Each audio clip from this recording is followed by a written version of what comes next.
You're watching Sports Beat.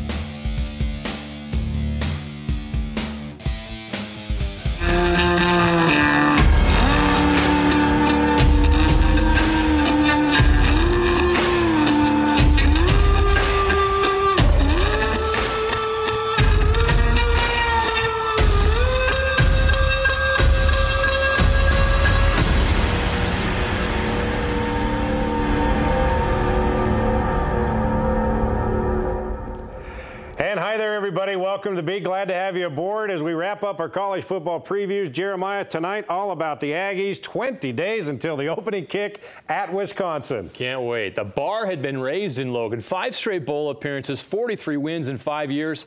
So a 3-9 record was unacceptable. So after an offseason of soul-searching, Aggies head coach Matt Wells senses optimism and determination for a bounce-back season. Myers, it's picked off, intercepted. The season last year was disappointing in terms of the record. Not those kids in terms of how hard they competed, Rod, but the record. We don't want that. We haven't been used to that. Missing a bowl game, we haven't done that here for quite a while since I've been here. And that's not what we want. We want to be great in the community. We want to crush it in the classroom. We've been doing that with graduation rates, but the product on the field needs to be what it was. And when you have a lot of time for missing a bowl game, a lot of time around the house, you sit back and you think, and it caused me to go back and reevaluate every aspect of this program. And there was a coach changer here or there, a little bit of change of philosophy on offense, but it also gave me a chance, Rod, to reevaluate everything we're doing in terms of recruiting, developing, lifting, and our core values and our plan to win, and probably help me reinforce those beliefs more than anything, because that we've won with that, and we're going to keep winning with that. But it gives you, I think it's given me more resolve to make sure that that result never happens again. Myers, that's intercepted. Picked off by Malik Smith. He's going to take it back. You do take it personal. We're human. That's not the result we're used to at Utah State. That's not sitting around the month of December at home the whole time is not, I mean, get me wrong, I like staying, the vacation, this and that with your family, and we're going to have Christmas, but I had 3 disgruntled, frustrated kids too, because we weren't in a bowl game. So that means something to a lot of us, and it is personal. It's a competitive business we're in. I'm in a competitive position, so are those kids. It's very results-driven and oriented. I know that when I signed up. We all did. Here's Cedric Wilson, and this is a pass. And wide open is McNichols. When you look at the two numbers on either side of the hyphen, that ain't what Aggie football is all about. Do you sense that same kind of resolve, commitment, passion, urgency from your players? Yeah, I do. I do. We got a few guys that have that vocal leadership. I think we have more quiet, confident kind of guys. I like the direction our captains are going. Listening to them talk, it's different, and I can say that honestly from a year ago. Our captains meetings, leadership meetings the last couple weeks, they do. I'm not embarrassed by how hard they played one bit. They played their tails off, as evidenced by all we got beaten 2 buzzer beaters in November. Got it. Nevada in front with 5 seconds remaining. They're embarrassed by that record just like I am. I mean, we wear this logo, and it's bigger than every one of us as a head coach, a former head coach, any player or graduate of here. It's more than that. It's not about us. It's about that logo, and we want to restore that pride. You mentioned that you had to reevaluate things from last year. A couple of coaching changes, obviously a big one. Coach Yost, offensive coordinator. Coach Yost has bought into Logan, to Utah State, and this program, and who we've been and who we want to be tremendously. And talking to everybody on the offensive side, they seem to have bought into him. And they're excited about how his offense will give them opportunities to shine. Kent Meyer says, with this offense, my hope is to be the best quarterback in the league.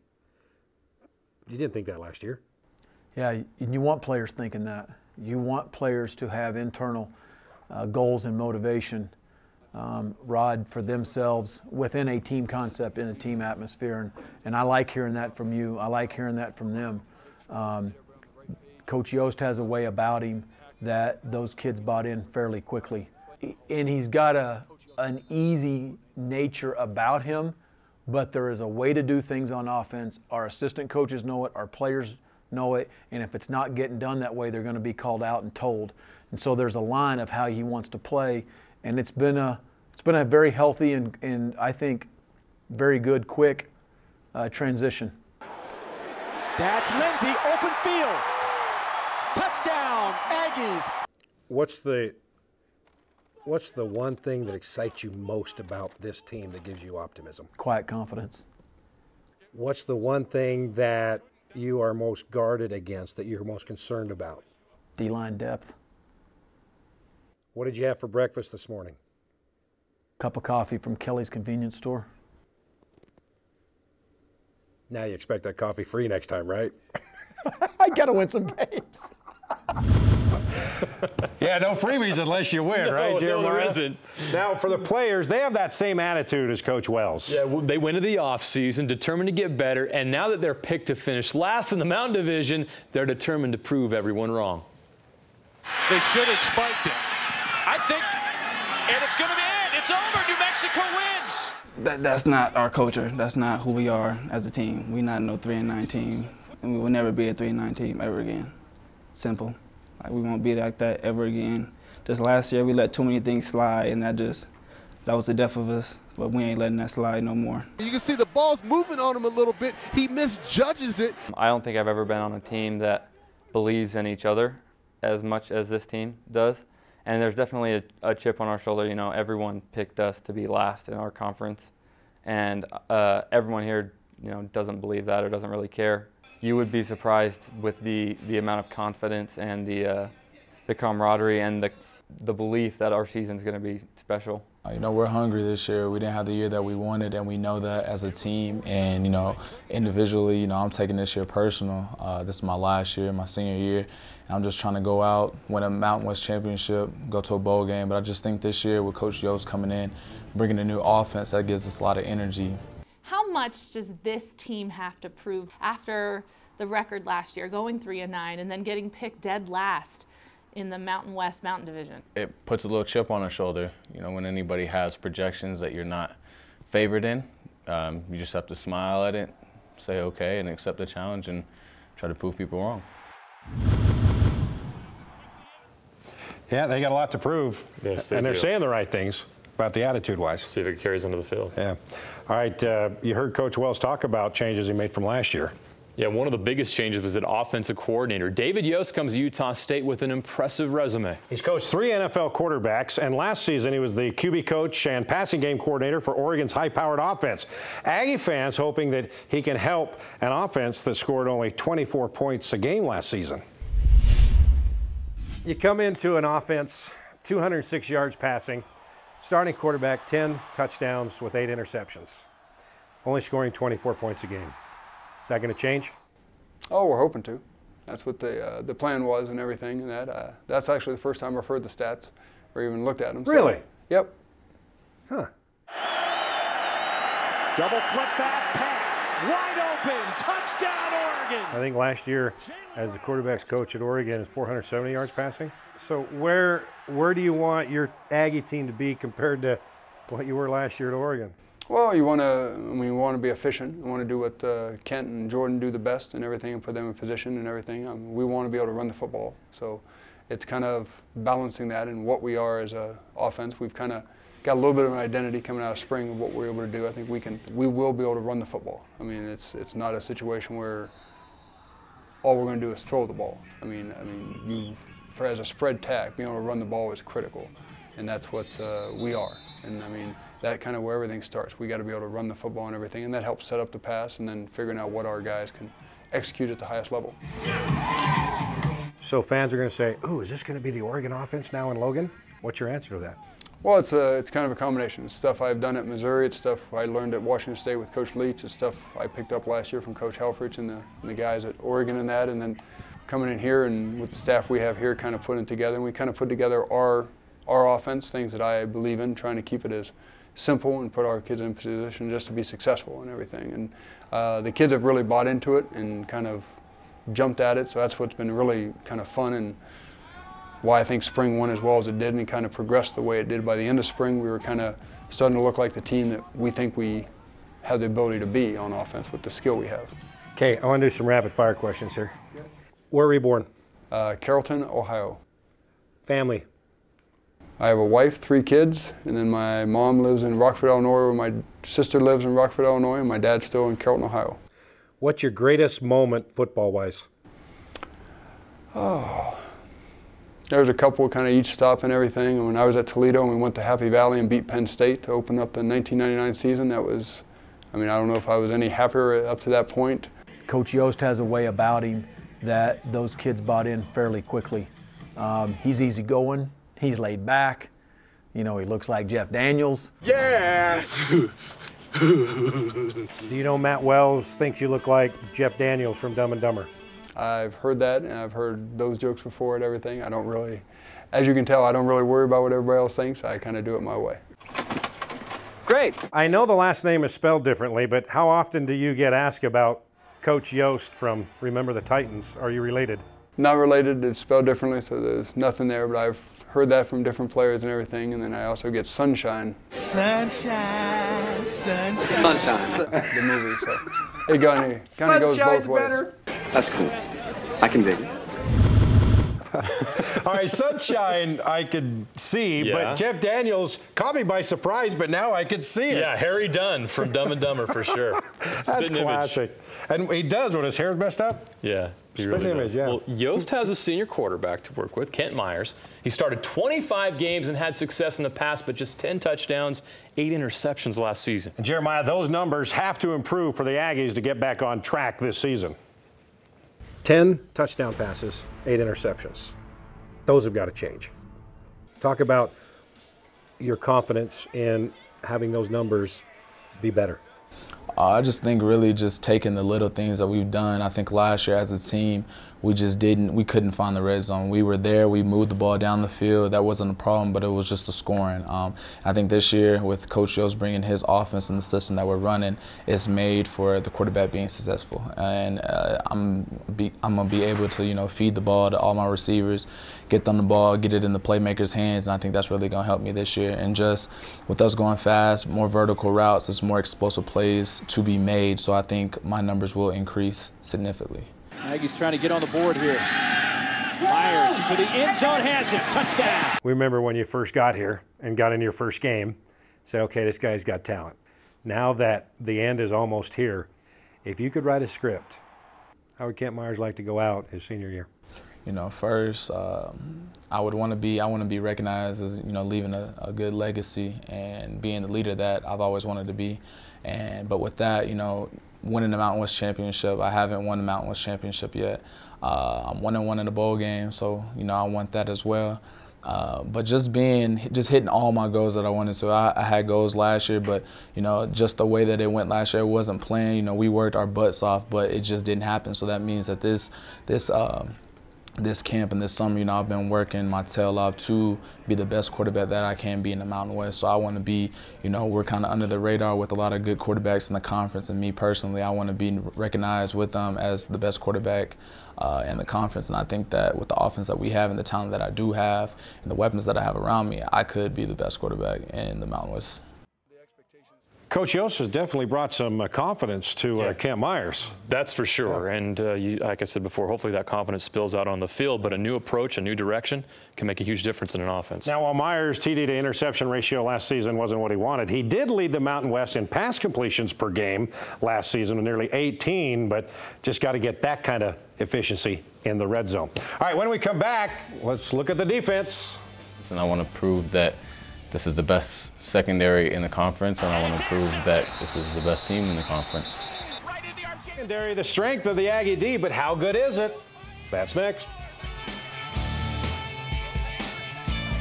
All right, welcome back. We've talked about the Utah State offense, but what about the defense? Aggies D allowing just over 176 yards passing per game last season. That's good enough for 10th in the nation a year ago. That's really good. And as Brittany Copeland explains, with the pieces in place and the experience returning, don't be surprised to see the Aggie defense perform even better this season. Utah State's strength this season is the secondary, and head coach Matt Wells sees it too. He says the unit closely resembles the 2013 secondary that went on to win a bowl game and saw 2 of those players get drafted in the NFL. And it's intercepted. I think this secondary is as close as we've had. Dallin Levitt's a great leader. Multiple safety spots, up for grabs, and Rockmore's played. Gage Ferguson has played. Baron Gajkowski, a redshirt freshman, is going to be right in that mix. And then out at corner with Jalen Davis, who's played here started since the Tennessee game of 2014. What coach is getting at is there's a lot of experience. The Aggies are returning 7 letter winners from last season's secondary. Senior DB Jalen Davis has the most playing time under his belt of them all. He started in all 36 games in his career, racking up 147 tackles, 4 sacks, and 6 interceptions. It's crazy though, because I was just a freshman a couple years back. Time flies so fast. But yeah, it is an urgency for me to just be out there and do the best I can do, help my team the best they can do. And I wasn't picked to be like no All-Mountain West or nothing like that, so that really made me just want to step up my game. Like Davis, Dallin Levitt has a chip on his shoulder too. He led the team with 3 interceptions last season alongside 57 tackles. In his final hurrah as a senior, he's looking for so much more. I want to prove that I'm the best Mountain West safety, best safety in this conference, and I want to prove that this is the best secondary in the conference, and I want to prove that this is the best team in the conference. With those kind of predictions comes responsibility to lead, a role both Levitt and Davis have embraced. But this summer, I think a lot of it, I've tried to focus on just being an example by what I do, not what I say. Just to get my team better, get the young bucks, get them on the same page as everybody so they can come in and play. Because I think they got the opportunity to come in and play and do some really good things. Maybe the most important question of all is how will that transfer onto the field? What will a team that ranked 4th in the Mountain West in total defense last season look like in 2017? Aggressive team, a team that's just trying to force as many turnovers as possible, trying to get the ball back to the offense. So there's an aggressive, intimidating defense out there. That's what you can expect from us. And while the linebacking crew trying to feel its way, they got some newcomers and a couple of guys coming off injury. That secondary is going to be key to their success. They're going to lean on those guys to make some big plays, force some turnovers, and help out that offense that needs a boost as well. You know, you're kind of stout, but you're ready to get even more pumped up? I'm fired up. I'm ready to go. Can't wait. Good hole, right side to the house. And Lindsey breaks free, 25-20. Yeah, all the good stuff, Jeremiah, to get our blood pumping for the Aggies when we come back. What do you mean by stout? You are. Now, even with the 3-9 season last year, Aggies weren't that far off from those numbers being reversed, actually. 5 games were one-possession games, all losses, so they did a lot of things right, Jeremiah. So there is some optimism in Logan for a bounce-back season, and here's a little something-something for Aggie fans to get excited. Get pumped up.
Goes to the left side, goes to the 5, gets a block and scores the second touchdown of the game. Good hole, right side to the house.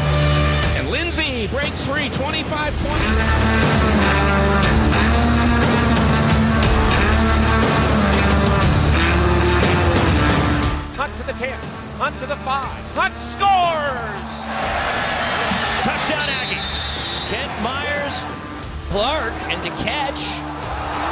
Is it going to be picked up? Leonard.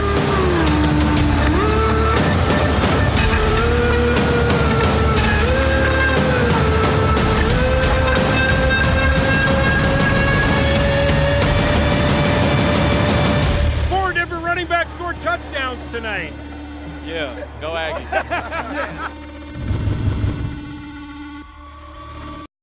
Now, even with the 3-9 season last year, Aggies weren't that far off from those numbers being reversed, actually. 5 games were one-possession games, all losses, so they did a lot of things right, Jeremiah. So there is some optimism in Logan for a bounce-back season, and here's a little something-something for Aggie fans to get excited. Get pumped up.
Kevin goes to the left side, goes to the 5, gets a block and scores the second touchdown of the game. Good hole, right side to the house. And Lindsay breaks free, 25-20.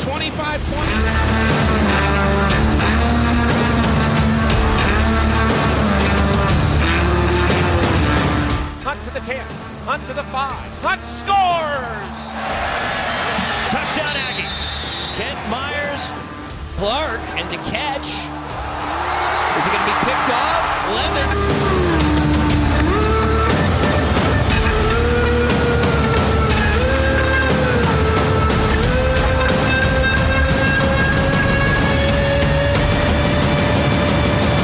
Four different running backs scored touchdowns tonight. Yeah, go Aggies.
All right, so we are counting down the days till the Aggies kick off at Wisconsin. Camp Randall, big-time opener for them.